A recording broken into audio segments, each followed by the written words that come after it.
So ನಮಸ್ಕಾರ guys, ಇಲ್ಲೊಂದ್ ಕೋತಿ ಮಗು ಊಟ ಮಾಡ್ಬೇಕಾದ್ರೆ ಹಿಂದೆ ಒಂದ್ ಚಪ್ರಿ ಅಂಕಲ್ ಬಂದ್ ಫ್ರೈಡ್ ಅಂತ ಬಂದ್ಬಿಡ್ತಾನೆ. ಅದನ್ನ ನೋಡ್ಬಿಟ್ಟು ಇಲ್ಲಿ ಶ್ರೀರಾಮ್ಪುರ ತಿಮ್ಮ ಮತ್ತೆ ಅವ್ರ ಹೆಂಡತಿ ಬಿದ್ದಿ ಆಗ್ತಾ ಇರ್ತಾರೆ. ಫುಲ್ ಬಾಡಿ ಮನುಷ್ಯಂದು, ತಲೆ ಮಾತ್ರ ಕೋತಿದು.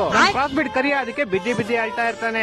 ಆಗಿದ್ದಾಗ್ಲಿ ಗೋಳಿ ಮಕ್ಳಿಗೆಲ್ಲ ಬುದ್ಧಿ ಕಳಿಸ್ಲೇಬೇಕು, ನಾನು ಕೆಲಸ ಮಾಡಿ ಕಾಸ್ ಮಾಡಿ ಆಮೇಲೆ ಗೋಳಿ ಮಕ್ಳಿಗೆ ನಾನು ಯಾರು ಅಂತ ತೋರಿಸ್ತೀನಿ ಅಂತ ನಮ್ ಕ್ರಾಸ್ ಬಿಡ್ ಕರಿಯ ಫುಲ್ ಕೆಲ್ಸಕ್ಕೆ ಬರ್ತಾನೆ. ಕೆಲಸದಲ್ಲಿ ಫುಲ್ ಹಸುದ್ ಸಗಣಿ ಎಲ್ಲ ಕ್ಲೀನ್ ಮಾಡಿ ಹಸುದ್ ಹಾಲ್ ಕರ್ದಿ ಬೆಳಿಗ್ಗೆ 6 ಗಂಟೆಗೆ ಎದ್ದು ಹೋಗ್ಬಿಟ್ಟು ಮನೆಗೂ ಹಾಲ್ ಹಾಕ್ಬಿಟ್ಟು ಬರ್ತಾನೆ. ಹಾಲ್ ಹಾಕ್ಬಿಟ್ಟು ಬಂದು ಅವ್ರ ಓನರ್ ಹತ್ರ ಕಾಸಿಸ್ಕೊಂತಾನೆ.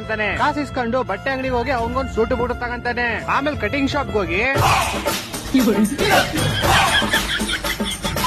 ಅಂತ ಮಸ್ತ್ ಕಟಿಂಗ್ ಮಾಡಿಸ್ಕೊಂತಾನೆ. ಆಮೇಲೆ ಅರೆ ನೀ ಹಬ್ಬ ಅಲ್ಲ ಗುರು, ಬಟ್ಟೆ ಅಂಗಡಿಲಿ ಬಟ್ಟೆ ನೋಡಿದ್ದು ಸೂಟು, ಕಟಿಂಗ್ ಶಾಪ್ ಅಲ್ಲಿ ಕಟಿಂಗ್ ಮಾಡಿಸಿದ್ದು ಫಂಕಿ. ಇಲ್ಲಿ ನೋಡಿ ಡೀಸೆಂಟ್ ದಾಸೆ ಅಂತಾರ ಕೂದಲು ಸೈಡ್ ಕ್ರಾಪ್ ಮಾಡ್ಕೊಂಡು ಕುರ್ತಾ ಹಾಕೊಂಡ್ ಬಂದವನಲ್ಲ. ಯಾವ ಇವೆಲ್ಲ ಹೋಲಿ ಬಿಡಿ ಗೈಸ್, ಹೆಂಗೋ ಬಂದ. ಎಲ್ಲಿಗ್ ಬಂದ? ಮತ್ತೆ ಅದೇ ಮದ್ವೆಗ್ ಬಂದ. ಅಲ್ಲ ಇವ್ರಿಗೆ ನಾಚಿಕೆ ಮರ್ಯಾದೆ ಇಲ್ವಾ? ಆಲ್ರೆಡಿ ಒಂದ್ಸತಿ ಊಟ ನೋಡ್ಸೋರೆ, ಮತ್ತೆ ಊಟಕ್ಕೆ ಅಲ್ಲೇ ಬಂದವನೆ. ನನ್ನ ಮಕ್ಕಳು 3 ಬಿಟ್ಟು ಇಟ್ಬಿಟ್ಟವ್ರಣ್ಣ.